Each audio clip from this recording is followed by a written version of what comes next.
What's up, singers? It's Dion with the Amplify Vocal Studio, and I want to do a video giving you a few exercises to use if you have to sing through sinus issues or sing when you have a cold. Now, I've done a video on this before, but I'm doing it again because we're in the season where a lot of us are struggling with issues and colds, and we're just not feeling that well, but we still want to sing or still have to sing. So I want to give you some tips. So the first one is get a steamer. If you don't have anything like this, a sinus inhaler or a steamer, you can get it at Walgreens. I paid like maybe $60 for this. I like to put a couple of drops of essential oil in mine. I use the respiratory blend Breathe by doTERRA, but you use whatever type of essential oil you want that's kind of helps respiratory issues.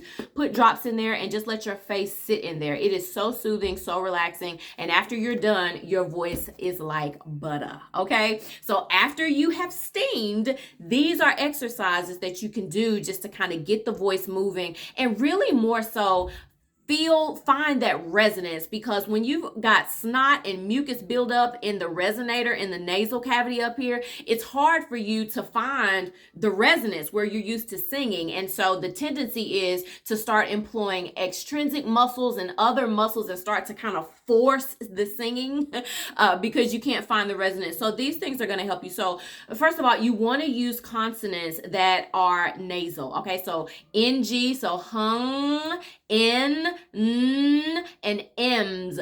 Those are going to be great. So the first one is NG, and you want to do it on a slide. So it's going to be like this.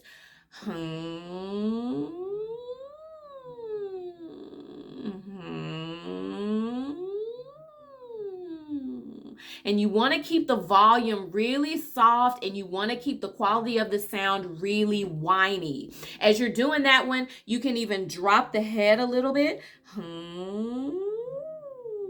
Dropping the head is just making sure that you're not using these muscles to try to force that sound out as you attempt to find the resonance, okay? Now, after you do that NG, you can, the next one you could do is NG and add an E vowel. E is a very forward vowel, so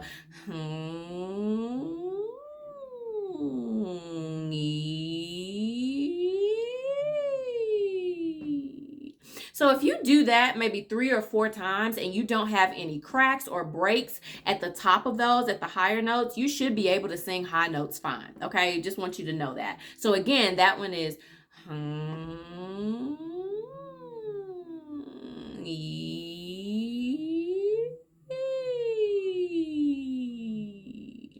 And then the last one is ah. It's going to be na, na, na. This one is going to open you up to a little bit more neutral vowel. Again, you want to keep the dynamic really soft, not too much breath pressure too soon. And so it's going to be na, na, na. And so it's going to be na, na, na, na, na, na, na, na, na, na. Keep it nice and whiny.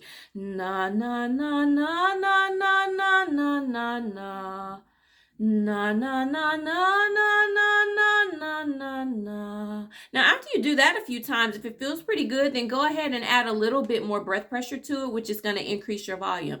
Na, na, na, na, na, na, na, na, na, na. Na, na, na, na, na, na, na, na. And then you'll have your singing voice and you're good to go. All right. So those are 3 easy exercises you can do if you have to show up and sing when you're sick or when you have sinus issues. Be encouraged. You don't necessarily have to cancel your gig. You just have to know how to lock into that resonance, push past that mucus, and find your sound even in the midst of the cold and all the gunk. Okay. If this was helpful, be sure to like Amplify Vocal Studio on Facebook, follow us on Instagram, and subscribe to our YouTube channel. See ya.